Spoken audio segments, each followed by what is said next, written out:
Hey friends, good evening. So ఇంకొక inside candle friends. So 3 days నుంచి same రేంజ్లో మనకు ట్రేడ్ అవుతుంది. అయితే నేనేమనుకుంటున్నానంటే రేపు థర్స్డే సో మన నిఫ్టీ ఎక్స్పైరీ అనమాట. I'm expecting a very good move. ఎందుకంటే మనం అనుకుంటాం కదా అప్పుడప్పుడు expiries, most of the expiry side ways to volatile ఉంటాయి, కొన్ని మాత్రమే ట్రెండింగ్ ఉంటాయి. అవి ఎలా గుర్తుపెట్టాలంటే ఇదే సినారియోస్ అనమాట. మనకేమైంది ఒక 3 days బ్యాక్ అంటే 22 November ఒక ట్రెండింగ్ డే వచ్చింది. దాని తర్వాత 3 days నుంచి మనకు సైడ్ వేస్ వెళ్ళిపోయింది అనమాట. సో ఇప్పుడు మనకి ఎక్స్పైరీ ఉంది అంటే ఈ రోజు కనుక ఒకవేళ ట్రెండింగ్ ఉంటే మనకి రేపు ఎక్స్పైరీ వచ్చే సైడ్ వేస్ టు వాలటైల్ ఉండేది.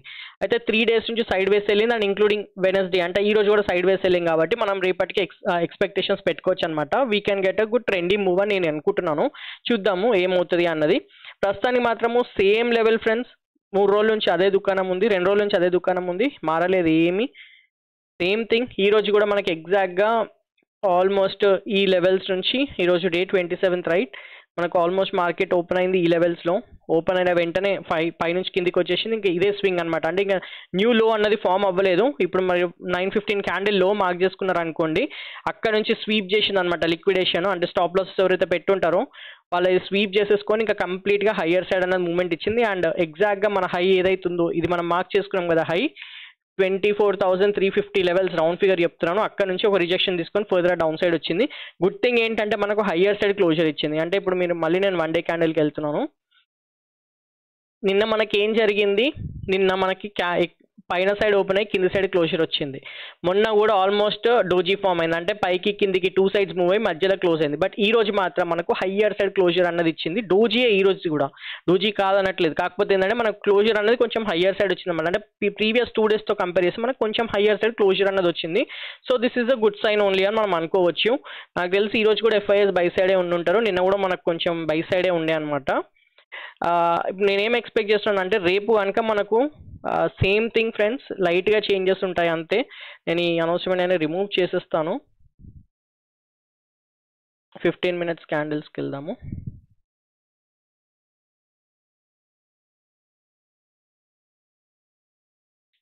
సో ఒకవేళ కనుక మనకు ఫ్లాట్ ఓపెన్ అయింది అనుకోండి, వెయిట్ అండ్ వాచ్. మనకు కనుక హై సైడ్ నుంచి క్లోజర్ అంటే ఇది కనుక బ్రేక్అవుట్ ఇచ్చింది అనుకోండి, I expect a good move అనమాట. ఇమీడియట్ అయిన ఫస్ట్ టార్గెట్ అయితే 24,500 ఉంటుంది. అండ్ తర్వాత అయితే ట్రైల్ చేస్తాను. మోస్ట్లీ అయితే నా ఎక్స్పెక్టేషన్ 24,500 ఉండదు, అట్లీస్ట్ 600 to 700 రేంజెస్ ఉంటాయి. ఎందుకంటే 3 days నుంచి కన్సాలిడేట్ అయింది కాబట్టి I'm expecting a trendy move అనమాట. అట్లీస్ట్ ఒక 250 నుంచి ఒక 350 పాయింట్స్ నేను ఎక్స్పెక్ట్ చేస్తున్నాను. సో చూడాలి ఏం జరుగుతుంది అన్నది. 700 వరకు, 600 to 700 వరకు నేను ట్రైల్ చేయడానికి ట్రై చేస్తాను. బట్ ఇమీడియట్ టార్గెట్ మాత్రం 500 ఉంటుంది. సో మాక్సిమం క్వాంటిటీ అక్కడ ఆఫ్లోడ్ చేసి మిగిలిన మాత్రం ట్రైల్ చేయడానికి ట్రై చేస్తాను. అండ్ ఇంకొకటి మనకి ఎలా ఫామ్ అవ్వచ్చు అంటే ఒకవేళ గ్యాప్ అప్ అనమాట. Gap up scenario same thing friends, నేను ఏం చేంజ్ చేయట్లేదు. మనకు ఒకవేళ కనుక ఈ రేంజెస్లో కనుక గ్యాప్ అప్ ఓపెన్ అయింది అనుకోండి, ఫర్దర్గా మనకి డౌన్ సైడ్ వస్తే మనకి ఇక్కడ నుంచి ఎక్కడ నుంచి మనకు అంటే ఇది ఏదైతుందో ఈరోజు క్లోజర్ అయితే మనకు సపోర్ట్ లాగా యాక్ట్ చేస్తుంది అనమాట. అక్కడ నుంచి అయినా లేకపోతే ఈ హై నుంచి అయినా, అంటే సింపుల్గా చెప్పాలంటే మనం ఇక్కడ హోవర్ చేస్తే మనకి ఈరోజు క్లోజర్ కనబడుతుంది 24,277 అనమాట. అంటే 280 లెవెల్స్. అంటే 24,280 లెవెల్స్ నుంచి అయినా 24,350 లెవెల్స్ నుంచి అయినా నాకు ఏమైనా రివర్సల్స్ కనిపించిన, ప్యాటర్న్స్ కనిపించిన ఒక ట్రేడ్ అన్నది తీసుకుంటే సేమ్ థింగ్ అప్పుడు నా ఫస్ట్ టార్గెట్ మళ్ళీ 24,500 ఉంటుంది. అండ్ ఫర్దర్గా ట్రైల్ చేయడానికి ట్రై చేస్తాను ఫ్రెండ్స్. అండ్ నెక్స్ట్ వచ్చేసి ఒకవేళ కనుక సేమ్ థింగ్ ఫ్లాట్ ఓపెన్ అయ్యి ఫర్దర్గా కనుక మనకు డౌన్ సైడ్ వస్తే మాత్రం మళ్ళీ ఇదే స్టోరీ ఉంటుంది. ఇంకా అప్పుడు ఎక్కువ ఎక్స్పెక్టేషన్స్ పెట్టుకోకపోవడం బెటర్ అనమాట. డౌన్ సైడ్ మాత్రం రావద్దు మార్కెట్. డౌన్ సైడ్ వచ్చిందంటే మోస్ట్లీ మనకు బ్రేక్ డౌన్ అయ్యి ఫర్దర్గా డౌన్ సైడ్ అంటే ఇక్కడి వరకు మనకు ట్రేడ్ అన్నది రావచ్చు, అంటే బేరిష్ ట్రేడ్ అన్నది దొరకవచ్చు. ఆర్ ఎల్స్ ఏం జరగవచ్చు అంటే ఇక్కడ నుంచి మళ్ళీ వాలటైలిటీ క్రియేట్ చేసుకుంటూ వెళ్ళొచ్చు అనమాట. అంటే ఫస్ట్ ఇక్కడ నుంచి వచ్చిన తర్వాత మళ్ళీ ఇక్కడ నుంచి బయర్స్ పుష్ చేస్తారు, మళ్ళీ హై సైడ్ మూవ్మెంట్. ఇంకా మళ్ళీ మనకు ట్రెండీ మూవ్ అన్నది రాదు. ఈ థర్స్డే కూడా ఇక్కడ ఎక్స్పైర్, ఈ జోన్లోనే ఎక్స్పైర్ అయ్యే ఛాన్స్ ఉంటుంది. సో మోస్ట్లీ మనకు రేపు ఫ్లాట్ ఓపెన్ అయినా హై సైడ్ వెళ్ళాలి, లేకపోతే గ్యాప్ అప్ ఓపెన్ అయితే మాత్రం ఇంకా బెటర్ సినారియో అనమాట. అండ్ ఇంకోలా కూడా మనకు ఫామ్ అవ్వచ్చు గ్యాప్ అప్. అంటే ఈ రేంజెస్లో గ్యాప్ అప్ అయిన తర్వాత కంటిన్యూషన్ రావచ్చు అనమాట. కంటిన్యూషన్ అంటే రెడ్ క్యాండిల్ పైన గ్రీన్ క్యాండిల్ క్లోజర్ వేస్తే కూడా మనం మళ్ళీ హయ్యర్ సైడ్ అన్నది వెళ్ళొచ్చు. ఒకవేళ మనకు ఆల్మోస్ట్ 24,500 రేంజెస్లో ఆర్ఎల్స్ 400 రేంజెస్లో ఓపెన్ అయింది అనుకోండి, 400 రేంజెస్లో ఓపెన్ అయితే మనకు 100 పాయింట్స్ ఉంటుంది కాబట్టి పర్లేదు. బట్ ఒకవేళ 500 రేంజెస్లో ఓపెన్ అయితే మాత్రం నేను అల్టిమేట్ టార్గెట్ చాలా హై పెట్టుకుంటాను. ఆల్మోస్ట్ నేను 24,900 వరకు నేను టార్గెట్ అన్నది ప్లాన్ చేసుకొని ట్రైల్ చేయడానికి ట్రై చేస్తాను ఫ్రెండ్స్. అండ్ నెక్స్ట్ వచ్చేసి gap downs. So same thing, ఈ రేంజ్ కనుక గ్యాప్ డౌన్ ఓపెన్ అయింది అనుకోండి, మళ్ళీ మనకు సేమ్ వాలటాలిటీ క్రియేట్ అయ్యే ఛాన్స్ ఉంటుంది. ఇక్కడ నుంచి సపోర్ట్ వస్తే మళ్ళీ ఇక్కడ ఈ జోన్ లోపలే తిరిగే ఛాన్స్ ఉంటుంది. ఇలానే ఆర్ ఎల్స్ బ్రేక్ డౌన్ అయితే మాత్రం మనకి ఇలా ఫర్దర్గా డౌన్ సైడ్ మూవ్మెంట్ వచ్చే ఛాన్స్ ఉంటుంది. ఇది కూడా బ్రేక్ అవుతే మాత్రం సేమ్ ఈ ప్యాటర్న్ ఫామ్ అవుతుంది అనమాట. ఒకవేళ ఇది బ్రేక్ డౌన్ అయింది అనుకోండి, అంటే 23,900 లెవెల్ బ్రేక్ అయితే మాత్రం ఫర్దర్గా మనకు 23,500 వరకు 23,500 లెవెల్స్ వరకు పడే ఛాన్స్ ఉంటుంది. అది కూడా మనకు ఒక ట్రెండీ మూవీ వచ్చే ఛాన్స్ ఉంటుంది అనమాట. ఎందుకంటే 3 days స్టాప్ లాసెస్ ఉంటాయి పైన సైడ్ కింద సైడ్. సో ఎక్కడ బ్రేక్ అయినా కూడా హ్యూజ్ ఫాల్ అన్నది వచ్చే ఛాన్స్ ఉంటుంది. నేనైతే బుల్లిషే ఎక్స్పెక్ట్ చేస్తున్నాను. చూద్దాము, ఫ్లాట్ నుంచి గ్యాప్ అప్ ఓపెన్ అవుతే మాత్రం ఇంకా మంచి హయ్యర్ సైడ్ మూవ్మెంట్ అన్నది వస్తుంది. పోర్ట్ఫోలియో స్టాక్స్ కూడా బాగానే రికవర్ అవుతున్నాయి ఫ్రెండ్స్. నేనైతే ప్రస్తుతానికి ఇప్పుడు 8% లాస్లో ఉన్నాను. And it's a good thing. ఒకసారి రికవరీ స్టార్ట్ అయితే మాత్రం ఐఎమ్ ఈజీలీ ఎక్స్పెక్టింగ్ 20% రిటర్న్ అనమాట. సో చూద్దాం ఎలా ఉంటుంది, ఏం జరుగుతుంది అన్నది. నెక్స్ట్ బ్యాంక్ నిఫ్టీ అనాలిసిస్ కూడా చూసేద్దాము. ఫ్రెండ్స్, మీకు కనుక నా ఎఫర్ట్స్ నచ్చినట్లయితే స్టాకెథాన్ తెలుగుని లైక్ చేయండి, సబ్స్క్రైబ్ చేయండి, అలాగే రెగ్యులర్ నోటిఫికేషన్స్ కోసం బెల్ ఐకాన్ని కూడా ఎనేబుల్ చేయండి. బ్యాంక్ నిఫ్టీ కూడా ఆల్మోస్ట్ అదే జోన్ అనమాట. మనకి ఇక్కడ ఏదైతే ఫేక్ అవుట్ వచ్చిందో ప్రీవియస్ డే, అదే ఫేక్ అవుట్ నుంచి మళ్ళీ మనకి ఈ రోజు కూడా కంటిన్యూషన్ అక్కడ నుంచి సేల్ ఆఫ్ కిందికి వచ్చింది అనమాట. అంటే మనకి ఈ రోజు కూడా ఫేక్ అవుట్ ఇచ్చింది. ఫస్ట్ డే ఏదైతే హై ఉందో, అంటే 25th క్యాండిల్ ఏదైతే హై ఉందో దాన్ని బ్రేక్ చేసినట్టే చేసి మళ్ళీ ఫర్దర్ డౌన్స్లో వచ్చి డోజీ అన్నది ఫామ్ అయింది. సో నేను ఇది ఎనేబుల్ చేస్తాను, మీకు క్లారిటీ వస్తుంది నేను ఏమంటున్నాను అన్నది.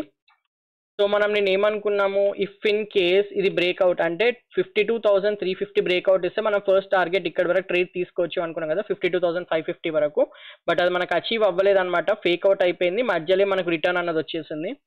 మీరు ఇక్కడ చూడొచ్చు, బ్రేక్అవుట్ ఇచ్చింది, దాని తర్వాత రెడ్ క్యాండిల్ ఫామ్ అయింది. రెడ్ క్యాండిల్ పైన గ్రీన్ క్యాండిల్ కూడా క్లోజర్ ఇచ్చింది 12:35కి. బట్ దాని తర్వాత ఎవరైతే కంటిన్యూషన్లో ట్రేడ్ తీసుకుని ఉంటారో వాళ్ళు ట్రాప్ అయిపోయినారు. రీటెస్ట్ కోసం వెయిట్ చేసిన వాళ్ళని కూడా ట్రాప్ చేసింది. అది ఇక్కడ గ్రీన్ క్యాండిల్ ఫామ్ అయింది కదా, 12:30కి రీటెస్ట్కి వచ్చింది, 12:35కి ఒక బుల్లిష్ ఎంగల్ఫింగ్ క్యాండిల్ అనేది ఫామ్ అయింది. సో చాలా మంది నాకు తెలిసి ఇక్కడ ట్రేడ్ అన్నది తీసుకొని ఉంటారు.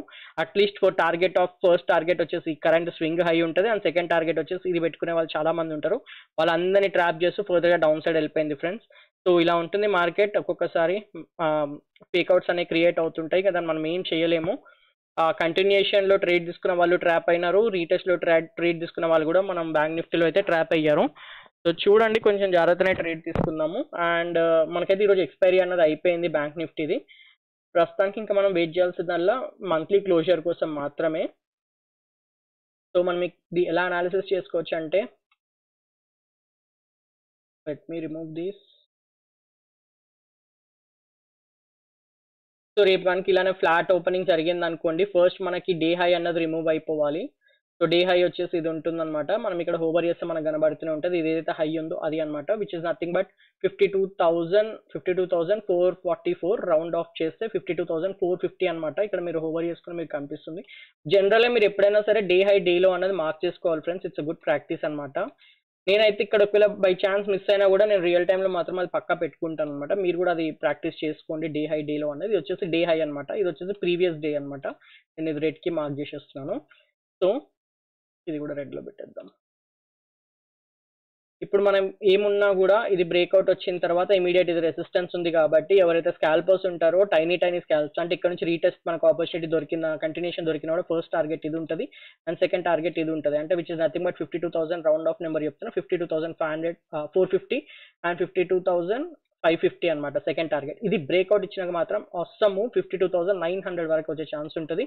I'm literally waiting for this move అనమాట. అది మాత్రం చాప్సీ అవ్వదని నేను అనుకుంటున్నాను, నీట్గా మూవ్మెంట్ వస్తుంది. అండ్ నెక్స్ట్ వచ్చేసి మన గ్యాప్ అప్, ఈ రేంజెస్లో అంటే గ్యాప్ అప్ ఓపెన్ అయింది అనుకోండి, సేమ్ థింగ్ మనకి ప్రీవియస్ డే హై బ్రేక్అవుట్ వచ్చే వరకు వెయిట్ చేయాలి.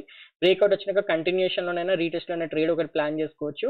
52,550 ఫస్ట్ టార్గెట్ ఉంటుంది. బ్రేక్అవుట్ అయినాక మాత్రం ఒక ఆసమ్ మూవ్ అనేది ఇక్కడ వరకు వచ్చే ఛాన్స్ ఉంటుంది. సో ఇది కూడా ఈ రోజు అయితే ఎక్స్పైరీ అయితే స్లోగా అంటే సైడ్ వేస్లోనే వెళ్ళిపోయింది అనమాట. అందుకే ఒక వాలటైలిటీ క్యాండిల్ అంటే డోజీ క్యాండిల్ అనేది క్రియేట్ అయింది.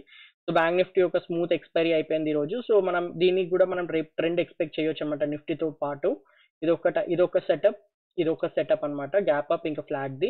ఇంకొకటి ఇప్పుడు మనకి ఫ్లాట్ ఓపెన్ అయ్యి కనుక ఫర్దర్గా డౌన్ సైడ్ అంటే ఈ లో ఏదైతే ఉందో, ఈ స్వింగ్ లో ఏదైతే ఉందో అంటే 52,260 ఆర్ 270 ఎప్పుడైతే బ్రేక్ అవుతుందో మళ్ళీ ఇమీడియట్ గా మనకు ఫర్దర్గా డౌన్ సైడ్ వస్తుంది, ఇక్కడ వరకు వచ్చే ఛాన్స్ ఉంటుంది అనమాట. ఆల్సో ఇక్కడ వరకు అయినా మొత్తానికి అయితే ఈ జోన్ లోపల టర్న్ అవుతుంది. ఇలా చూసుకునేవాడు మళ్ళీ ఇలాంటి మూవ్సే వస్తాయి అనమాట.